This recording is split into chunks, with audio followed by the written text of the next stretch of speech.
하나님 말씀 봅니다. 에베소서 5장 22절에서 33절입니다.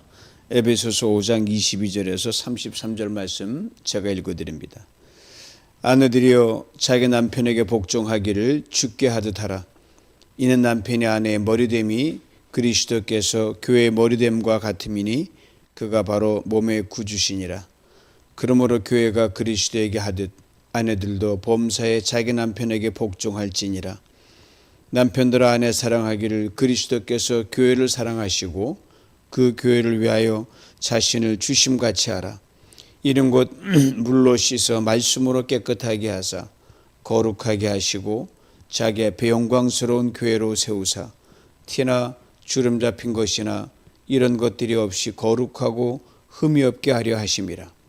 이와 같이 남편들도 자기 아내 사랑하기를 자기 자신과 같이 할지니 자기 아내를 사랑하는 자는 자기를 사랑하는 것이라.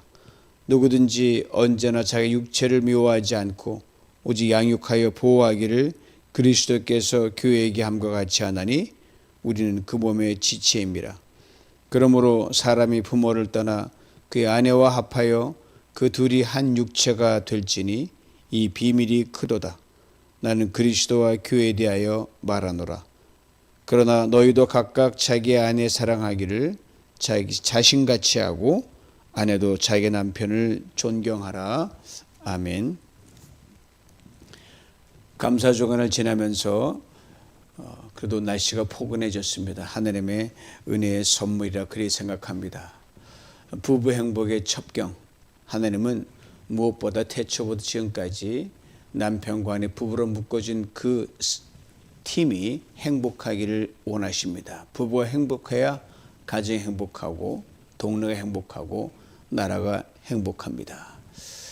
하나님이 아내와 남편과 아내를 짝지어 주셔서 부부가 되게 하셨습니다.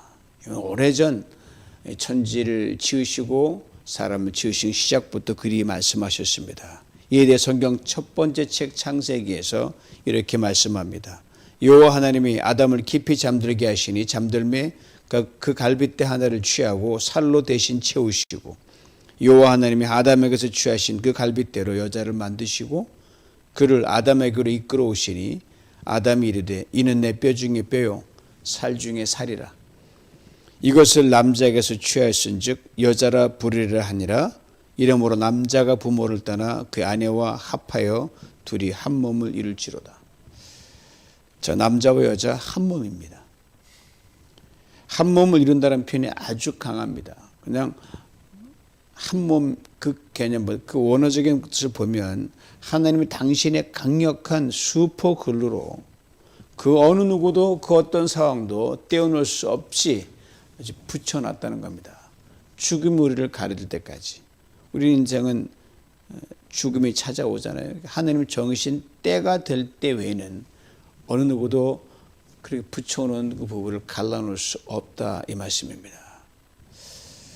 이 말씀 앞에 아담에게 여인 하와를 왜 붙여주셨는가를 이유를 하나님 이렇게 분명하게 말씀하십니다. 창세기 2장 18절이에요. 여호와 하나님 이르시되 사람이 혼자 사는 것이 좋지 아니하니 내가 그를 위하여 돕는 배필을 지으리라. 아신 대로 배필하면은 그냥 헬퍼 옆에서 이렇게 적당히 도와주고 많은 존재감이 없는 사람으로 보이지만 그게 아닙니다. 그 사람이 없으면 암호함에게는 아무것도 할 수 없는 무의 존재가 되어버릴 만큼 절대적 존재감을 차지하는 게 배필입니다. 아담이 할 수 없는 것, 부족한 것을 하와가 메꾸지 않으면 아담은 존재감 자체가 없어지는 그런 의미에서 배필입니다. 아담은 하와가 없으면 반쪽에 불과한 거예요. 그리고 배필이란 동일한 하나인데 그 하나의 반쪽, 이것이 없으면 하나가 되지 못하는 그 반쪽을 배필이라고 합니다. 고로 어느 쪽도 분리하거나 열등하지 않은 모든 면에서 동등하고 대등한 존재가 배필입니다. 자, 이렇게 한몸된 부부인 아담과 하와에 대해 창세기 2장 25절은 이렇게 또 설명합니다. 아담과 그의 아내 두 사람이 벌거벗었으나 부끄러워 하지 아니하니라. 이 대목을 조금 깊이 들여다볼 필요가 있습니다. 그냥 지나쳐서는 안 되는 중요한 의미가 담겨 있기 때문입니다. 벌거벗었다, 단지 옷을 벗고 이렇게 나체로 있었다, 그런 의미가 아닙니다. 그런 의미도 물론 있죠. 훨씬 깊습니다. 아담과 하와가 영과 마음과 육 전 존재가 돼서 감춘 것이 없이 영원 깊은 곳까지 서로에게 완전 노출되었다는 말이 바로 이 말입니다. 이렇게 전 존재로 완전 노출이 되었음에도 아담과 하와는 서로를 바라보면서 서로를 대하면서 부부로 살아가면서 요만큼 한 점 티도 없는 부끄러움이 없이 지냈다는 거예요. 그러니까 단점이 안 보이는 거예요. 완벽함 그 자체예요. 단점도 연약함도 부족함도 안 보이는 완전히. 그래서 저는 가끔 이 대목을 이런 상상을 할 때가 있어요. 한 몸이 된 아담과 하와가 서로를 바라보면서 이렇게 말하지 않았을까 상상해 보는 거예요. 충분히 가능성이 있어요. 아담이 하와에게 말합니다. 하와여, 나의 아내요? 그들은 내가 존재하는 바로 그 이유입니다. 그대 없으면 나는 I'm nothing이란 말이죠. 또 하와가 이 말을 받고 아담에게 이렇게 말합니다. 아담, 나의 남편이요. 그대도 내가 존재하는 바로 그 이유입니다. 완벽하죠. 그렇게 그대로 살아갔다면 어떻게 됐을까요? 인간의 역사는 당연히 달라지겠죠. 이렇게 서로에게 그 어떤 흠과 단점과 모자람이 없이 서로에게 그저 완벽한 배필로 존재하다가 이 선악과 유혹이라는 거대한 암초를 만나서 무너집니다. 그로 인해 인간 역사의 죄의 가시, 고통의 가시, 죽음의 가시, 그리고 온갖 문제와 염려의 엉겅퀴가 자라나서 덮게 됩니다. 오늘까지 이어지는 겁니다. 우리의 육신의 생명이 닿을 때까지 인간 세상에는 슬픔과 죽음과 전쟁과 기근과 아픔과 문제가 계속 이어집니다. 아신 대로 선악과 유혹이라는 거대한 암초에 부딪히게 된 가장 큰 이유는 하나님과의 관계에 금이 갔기 때문입니다. 여러분, 선악과 사건을 통해 우리가 깊이 깨달을 게 두 가지가 있는데, 먼저는요, 인간은 관계적 존재라는 사실입니다. 홀로 존재할 수가 없어요. 그리고 그 원초적인 근원적인 인간 관계는 뭐냐? 하나님과의 관계, 하나님으로 말미암아 우리가 시작됐기 때문입니다. 동시에 인간은 경계적 존재입니다. 즉 인간에 넘어서는 안 되는 그 경계선이 있거든요. 그 경계를 넘어가면 안 되는 거예요. 여러분 그 자그마한 물리적인 그 바다나 강에 가면 저 깊은 곳에 가지 마십시오. 부표를 하나 있잖아요. 그거 넘어가면 위험하고 죽습니다. 하나님께서 인간을 위대한 존재로 지으셨습니다. 당신의 형상을 입은 존재로 만드신 거예요. 그러나 인간은 엄연히 하나님께 지음받은 피조물입니다. 하나님의 영역과 인간의 영역에 분명히 경계선이 쳐졌어요. 여기는 내 영역이고 여기는 너의 인간 영역이다. 그것이 느껴지지 않을 만큼 모든 풍성함으로 에덴 동산을 채워주셨거든요. 이 분명한 경계선 하나가 바로 선악과거든요. 사람은 그냥 과일나무 하나 그렇게 생각하면 오산입니다. 모르겠어요. 이게 진짜 과일로 생겼는지 그냥 그도 물리적으로 문자적으로 볼 수도 있고요. 하나님과 인간의 경계를 상징적으로 대변해 주는 어떤 것, 그러게 엄중하고 진지하게 이해해야 됩니다. 여러분, 경계가 분명한 사람이 그 사람이 진실된 사람입니다. 경계를 마주 넘어든 사람은 진실되지 못합니다. 남을 존중하는 게 없기 때문에 그렇죠. 그리고 동산에 있는 나무 과실 하나 먹은 것이 아니란 말이에요. 인간에 넘어서는 안 되는 경계를 넘어서 하나님의 자리에 침입한 거죠. 이로 인해 자연스러운 인간은 자연스러운 디자이어가 있게 돼 있어요. 이것이 탐욕으로 바뀌게 되고 그리고 하나님을 놓치게 된 겁니다. 때문에 그 어떤 허물도 단점도 보이지 않던 아담과 하와가 서로 대해서 이게 보이는 거예요. 너 때문이라고 이렇게 블레임을 하는 거예요. 책임 전가를 돌리게 됩니다. 즉 부부관계에 금이 갔다고 말할 수 있습니다. 이로 인해 하나님께서 다시 아담과 하와에게 이제 분명한 저는 경계를 잘 지키고 경계가 느껴지지 않은 이제는 넘어가니까 경계를 다시 한번 아내와 남편이 그어줍니다. 창세기 3장 16절로 17절이에요. 여자에게 이르시되 내가 내게 임신하는 고통은 크게 더하리니 내가 수고하고 자식을 낳을 것이며 너는 남편을 원하고 남편은 너를 다스릴 것이니라. 아담에게 이르시되 내가 내 아내의 말을 듣고 내가 내게 먹지 말라 한 나무 열매를 먹었은즉 땅은 너로 말미암아 저주를 받고 너는 내 평생에 수고하여야 그 소산을 먹으리라. 선악과 사건 이후에 남자와 여자에게 주어진 인생의 수고를 말해줍니다. 여자는 해산의 수고가 따르고 남자는 전에는 뭐 그렇게 고생 안 해도 씨만 뿌리면 그냥 옥토니까 자라났는데 거기에 이제 가시형원기가 나니까 이제 거친 땅이 돼버린 거예요. 열심을 땀을 내서 고생을 해야 그 밭의 소산을 먹게 되었단 말이에요. 우리 모두가 이 수고를 하지 않습니까? 농경시대가 아니지만 뭐 농경시대의 수고나 마찬가지죠. 그런데 그 사이에 남자 여자의 분명한 역할 구분 경계를 하나님 다시금 분명히 하셨어요. 먼저 여인 하와의 역할입니다. 너는 남편을 원하는 아내로 살아가라. 다음 남자인 아담의 역할입니다. 너는 아내를 다스리는 남편으로 살아가라 이 말이에요. 이 둘의 역할이 상호 보완적입니다. 아신 대로 선악과 유혹 전에는 하와는 남편한 디자이어가 있어요. 끊임없이 남편에 대한 바람이 있었어요. 뭘 원하든 허용이 됐고 아무런 문제가 되지 않았습니다. 그러니까 아담이 하와를 컨트롤할 필요가 없어요. 사랑하는 아내가 뭘 요구하는데 다 들어주는 거예요. 그렇게 바다가 안 된 거예요. 그런데 그 안에서는 자기 분수를 저절로 알게 됐거든요.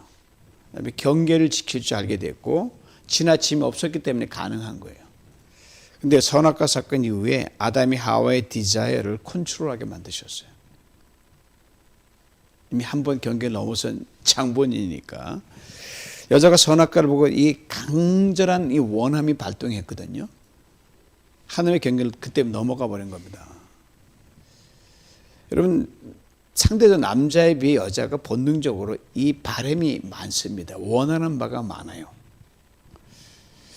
선악과 사건 이후 여자의 이 디자이어를 남편이 다스리게 하신 이유를 바로 거기 있습니다. 네가 좀 다스려줘야겠다. 그만두면 경계를 자꾸 넘어간다. 너도 행복해야 되고 내 아내도 행복해야 되고. 그러니 하와가 전혀 통제받지 않던 그런 살다가 남편의 통제가 막 주어지니까 이련의 아담과 하와가 뭐 똑같지 않겠어요? 그들 사람이니까 무척 다퉜으면 틀림없어요. 그렇게 에덴박 동쪽에서 인간의 가정의 역사가 시작됐어요. 그렇게 가정은 갈등이 있는 건 당연합니다. 다툼이 있습니다. 문제가 있습니다. 아픔이 있습니다. 이런 가운데 남편과 아내의 분명한 역할을 어떻게 잘 했느냐에 따라 가정이 행복하냐 불행하냐가 결정이 됩니다. 즉 아내는 남편 자신의 모든 디자이어를 어떻게 지혜롭게 복종시킬 것인가. 남편은 아내를 위해 죽도록 땀 흘려 수고하는데 얼만큼 최선을 다할 것인가. 그게 비례해서 행불행과 더 불행이 넘어가는 행복을 만들어낼 수 있다는 말이죠. 에덴 동에서 아담과 하와가 가정을 이루고 살 때나 에덴박 동쪽에서 가정을 살 때 어느 경우든 하나님은 이들이 행복하게 살기를 원했습니다. 부족하지만. 선악과 사건 전에는 하나님 허락하신 권리와 특권을 누리기만 하면 됐어요. 경계를 나타나도 그게 별로 바더가 안 된 거예요. 서로를 위해 뭘 하더라도 그게 억지 의무가 아니라 그조차도 의무와 특권으로 여겨졌으니까요. 누굴 진정을 위해 하게 되면 의무로 하지 않고 그 하는 노동도 권리가 되거든요. 그런데 선악과 사건 이후에 특권과 권리를 누리기 위해서 반드시 해야 하는 의무가 주어진 거예요. 의무가 이제 짐이 된 거예요. 불편한 거예요. 그렇지만 그 남편과 아내가 자신의 의무에 충실하면 그 가정은 행복인데 이거를 스킵해버리고 소홀히 여기니까 불행의 한계 된 거죠.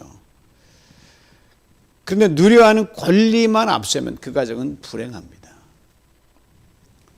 이러면서 곰곰이 생각하면 가정이 행복해질 수 있냐 아니냐는요, 아직 원칙이 간단합니다. 복잡하지가 않아요. 영어에 이런 속담이 있어요. 악마는 디테일에 있다. The devil is in the details. 우리 모두의 귀에 익숙한 표현이고 많이 들어봤을 거예요. 악마하니까 그냥 그런 속담이에요. 어떤 문제점이 생길 때 문제 해결 방법을 찾잖아요. 그다음에 어떻게 이런 불가사의한 일이 벌어졌을까? 그렇지만 그걸 가만히 뜯어보면요, 의외로 쉽게 그 이유가 그 안에 있고요. 아주 문제 해결해서 간단한데 있다는 거예요. 이를 성경적으로 풀면 이렇게 되죠. 가정의 행복은 디테일에 있다. The happiness of home is in the detail입니다. 대문대문 넘어가니까 아니라는 거죠. 아시는 오늘 본문은 남편과 아내에 관한 말씀이에요. 가정의 핵심인 키 퍼슨이 남편과 아내 아닙니까? 그러니까 이들만 제대로 서면 행복하면 가정이 행복한 거예요. 아주 바울이 구체적으로 써내려갑니다. 저는 이 본문을 대하면서 바울이 결혼한 사람인가 아닐까를 늘 궁금해해요. 이것에서 정답은 없지만 많은 사람들이 했을 것이다, 뭐 할 것이다. 왜냐하면 이 본문을 보면 결혼하지 않고는 이렇게 자세히 쓸 수가 없어요. 이에 대해 여러 견해가 있지만 제 개인적으로는 바울이 결혼을 했는데 어느 때를 기점으로 혼자 지냈을 것이라고 생각을 합니다. 이런 바울, 그럼 열심히 주의를 하다 보니 가정 돌봤겠어요? 아내에게 낙제점이었죠. 성공적인 결혼, 행복한 결혼, 거리와 전혀 멀었던 게 바울이었습니다.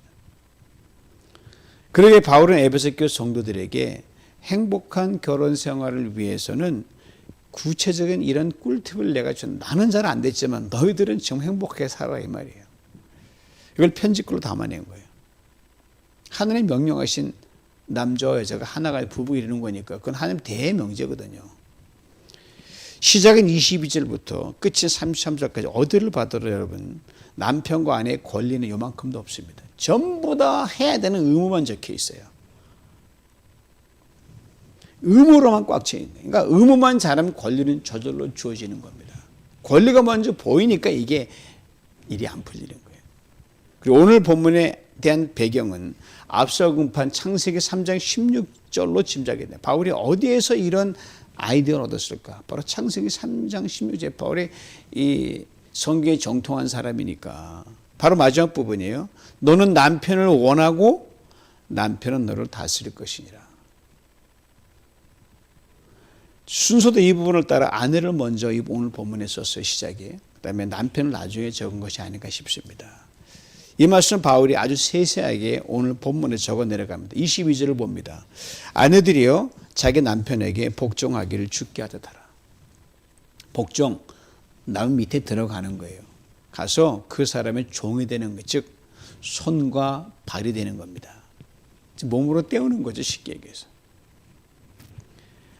에덴 동산의 선악과 사건이 있기 전 아담과 아내 하와가 남편 아담을 어떻게 대했는지는 알 수 없습니다. 그러나 충분히 짐작할 수 있어요.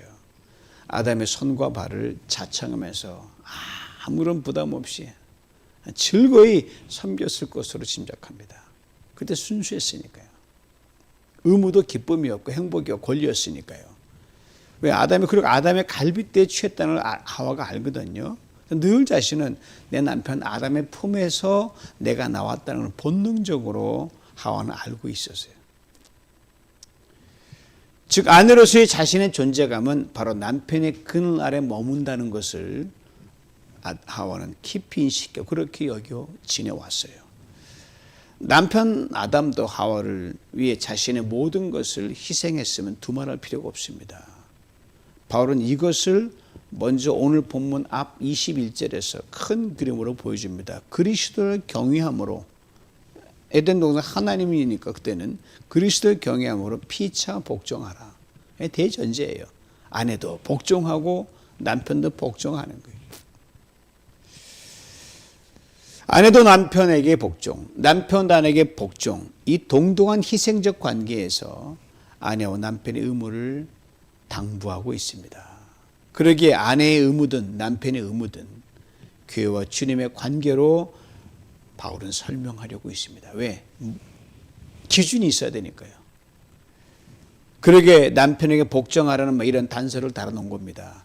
자기 남편에게 복종하기를 주께 하듯 하라. 예수 그리스도 영원한 우리 주님 아니십니까? 주님 뭘 한다는 보라는 거죠. 그러면 주님은 주님이시니까 그럴 수 있겠지. 남편은 불완전하게 이기적인 인간 아닌가. 그러나 그래서 주님을 바라보고 주께 하듯 하라는 거예요. 그래서 좀 모자라지만 남편을 주인처럼 세워주고 섬기라는 그 의미를 여기 담고 있습니다. 인간의 힘과 의지는 불가능하죠. 이미 에덴 동산을 밖에 나와서는 모든 허물이 드러나는 어떻게 가능하겠습니까? 모자람이 보이고 좀 시원찮아 보이는데, 그러나 남편을 위해 주님이 십자가에 죽었다는 이 사실 하나를 상기하라는 거죠. 주님이 사랑하는 남편이니까 남편을 세워주고 남편보다 앞서지 말고 그렇게 대하라는 그 의미를 담고 있죠. 바울의 아내 그렇게 했는지 모르겠지만 다시 말하면 남편에게 복종하는 것이 단지 그것으로 끝나는 것이 아니라는 말이에요. 이는 곧 주님께 하는 것이나 다름없다는 것을 바울은 여기 담고 있습니다. 그렇습면 아내가 남편에게 하는 것이 곧 주님께 하는 것이라고 생각하는 아내는 복종이 그리 어렵지 않습니다. 이게 주님께 하는 것이니까. 왜? 그 섬김이 주님의 섬김과 직결되고요. 그러니 주님께 상을 받는 길이기 때문입니다. 지난 월요일 슈박스를 잘 전달하고 왔거든요. 제가 여러분에게 교회 카톡에 올렸어요. 우리가 보낸 그 슈박스가 지구촌의 어느 나라에 있는 소외된 한 어린아이에게 전달되는 거로 끝나는 것이 슈박스가 아니거든요. 그 슈박스는 곧 주님께 드리는 슈박스거든요. 바로 남편에 대한 아내의 복종의 섬김이 바로 그겁니다. 일개 슈박스도 주님께 하는 것인데 하나님의 형상대로 한몸 되게는 남편 아내가 하는 것이 어떻게 그걸로 끝나겠습니까? 당연하죠. 그래서 바울은 주께 하듯 하라고 적고 있는 겁니다. 이제 남편의 의무에 대해 바울은 또 이렇게 써내려갑니다. 25절을 봅니다. 남편들아 아내 사랑하기를 그리스도께서 교회를 사랑하시고 그 교회를 위하여 자신을 주심같이 하라. 아내가 남편에게 복종하는 건 훨씬 강력합니다. 왜냐하면 교회를 위해, 즉 그리스도인 공동체를 위해 예수님이 행하신 것은 곧 죽기까지 사랑하신 거기 때문에 죽으신 거거든요. 다 비우셨습니다. 다 주셨습니다. 그로 인해 우리를 하나님의 흠도 티도 없는 거룩한 존재가 되게 만드셨거든요. 아내 사랑을 그렇게 하라는 게 이 기준이다. 네가 나만큼 할 수 있겠나마는 그렇게 하도록 최선을 다하라는 거죠. 기준을 설정해 주셨어요. 좀 더 원색적으로 말씀드리면 이런 말이에요. 남편들아 아내를 위해 죽어라 이 말이죠. 성질을 죽여라. 자존심을 죽여라. 고집을 죽여라. 야망을 죽여라. 이기심을 죽여라. 아집을 죽여라. 명예욕을 죽여라. 유익하지 않은 습관을 죽여라. 아내를 베드로 저면 weak vessel, 연약한 그릇이라거든요. 그렇게 좀 초조하게 하거나 이렇게 답답 그러지 말라 이 말이에요. 죽이라는 거죠. 맞으면 남편이 죽으면 남편도 살고 아내도 삽니다. 사실 바울이 살던 시대에는 소위 말하는 남존여비가 현재 심했던 시대였습니다. 하나님 그렇게 만들지 않는 인간들이란 존재들이 자기 중심적으로 가서 그렇게 만들어버린 거예요. 그 시대에 바울의 이 말 수용하기가 참 어려웠을 거예요. 이 사람 무슨 소리 하는 거야. 자기도 유대인이고 바리새인이면서 무슨 소리야. 그렇지만 바울 자신의 경험을 철저히 비춰봤어요. 남편이 죽지 않으면 진정 화목과 평화와 행복이 가장 기대되지 않은 걸 알고 자기 경험했고 실패했거든요. 그렇게 힘주어 말하고 있는 거예요. 너희들은 잘해야 된다. 행복해야 된다 이 말이죠. 그러기에 남편이 아내를 위해 죽어야 하는 근거로 그리스도께서 교회를 사랑하시고 그 교회를 위해 자신을 주심같이 하라고 적어놓은 거예요. 파워풀한 말씀입니다. 아내가 남편을 섬기는 것 자발적 복종입니다. 남편 아내를 사랑하는 것 자발적 자기 죽이기입니다. 다 복종이란 말로 묶어낼 수 있어요. 그런데 요는 누가 먼저 복종하느냐, 누가 먼저 자신을 죽이느냐, 또 이것이 또 현실의 문제가 돼가지고 당신이 먼저 양보하면 나도 양보, 이걸까 또 싸우는 거예요. 갈등하는 거예요. 그리고 바로 오늘 보면 마지막 33절에서 남편이 먼저 앞장설 것을 강하게 주문합니다. 33절 말씀이에요. 그러나 너희도 각각 자기의 아내 사랑하기를 자신같이 하고 남자는 먼저 손을 보내라는 거예요. 앞은 이렇게 양념인 것 같아요. 아내도 자기 남편을 존경하라. 본문 시작에 아내를 먼저 하고 남편을 나중에 했는데 이제 반대로 결론은 남편을 먼저 얘기하고 아내가 나중입니다. 한창 유행했던 아주 그 광고 멘트가 있죠. 형님 먼저 아우 먼저. 그렇습니다. 복종과 자기 희생과 자기 죽이기는 아내 먼저 남편 먼저입니다. 즉 아내는 늘 내가 먼저 해야지 이거예요. 또 남편은 늘 내가 이런 주도적인 앞섬이 필요하다는 겁니다. 쉽지가 않죠. 평생 그렇게 하는 거고 하면 또 되거든요. 그런 가정 행복한 가정입니다. 그런 부부 행복한 부부. 문제가 있죠. 갈등이 있죠. 다툰데 그러나 그걸 넘어설 수 있다는 겁니다. 행복한 가정 따로 없습니다, 여러분. 만들어가는 거예요. 행복한 부부 원래 없어요, 여러분. 전혀 다르니까요. 에덴 밖에서는 힘듭니다. 그냥 만들어가는 겁니다. 오늘 32절에 남편과 아내가 연합하여 한 몸이 되고 이렇게 설명합니다. 이 비밀이 크도다. 그래서 이렇게 적어보기를 원합니다. 이 행복이 크도다. 그렇습니다. 하나님 한 몸 되라고 부부가 되게 하신 남편과 아내. 이 둘이 남편 먼저, 아내 먼저의 섬김과 복종과 자기 버림의 영성으로 가정을 이뤄나갈 때 놀라운 일이 생깁니다. 이 두 부부가 쪄내는 그 행복은요, 세상에서 가장 따뜻하고 가장 달콤한 찐빵이 될 것이기 때문입니다.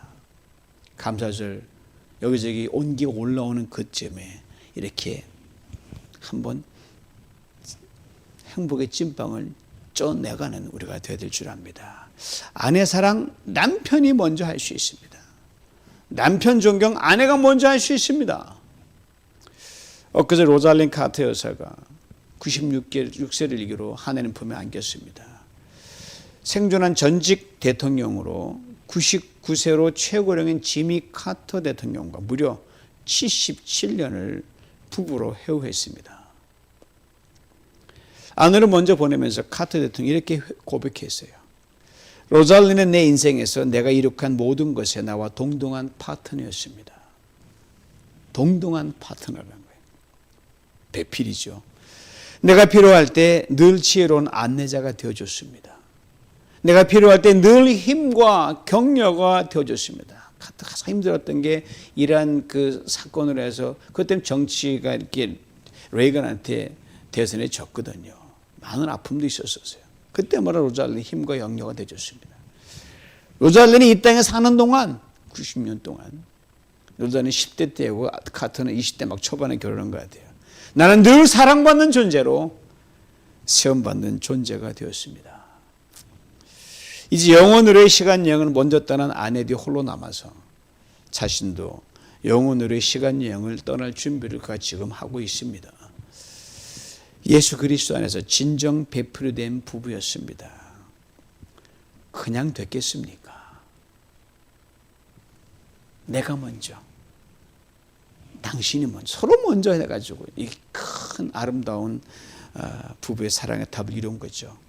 저와 제 아내가 부부로 산 세월보다 무려 37년이나 많은 세월 동안 그렇게 늘 먼저 사랑하기를 힘썼고 늘 먼저 존경하기를 쉼없이 힘쓴 결과가 오늘입니다. 부부로 살아가시는 성도 여러분, 오늘 이후 이전보다 더 나은 행복을 만들어가며 롱런하시는 그런 멋진 부부가 될 수 있기를 축복합니다. 앞으로 가정을 꾸리게 될 싱글 되시는 성도 여러분, 아내 사랑과 남편 존경에 있어서 그 누구보다 주도적이 되는 그런 행복 가정을 지금부터 꿈꾸고 기도하고 만들어 가기를 축복합니다. 이제 홀로 남겨져 인생길 걸어가시는 성도 여러분, 주님 여러분의 남편과 아내가 되셔서 행복한 나그네 여정으로 이끌어갈 수 있기를 축복합니다. 내가 먼저 하면 되는 겁니다. 남편이 먼저 죽고 아내가 먼저 또 존중하고 거기에 행복이 있는 겁니다. 지금 우리가 처한 삶의 형편이 어떠하든 오늘은 어제보다 내일은 오늘보다 더 크고 귀한 행복을 만들어가는 그런 부부, 그런 교회, 그런 성도님 다 될 수 있기를 주님의 이름으로 축원합니다. 하나님 아버지 감사합니다. 바울의 말을 주님이 우리에게 주시는 귀한 당부와 권면의 말로 다시금 받아들입니다. 수십 년을 부부로 살아도 여전히 우리 실수하고 잘못하고 주님 남이 먼저 해주기를 기다리는 그런 어리석은 유치할 때가 많이 있습니다. 다시 하나님 아버지 살아온 세월 위에다가 주님 내가 먼저란 이 순종과 복종과 존경과 사랑의 도를 먼저 세웁니다. 하나님 아버지 감사절 중간을 지나는 오늘 우리 사랑하는 우리 성도님 가정이 더 행복하게 만들어 주시옵소서.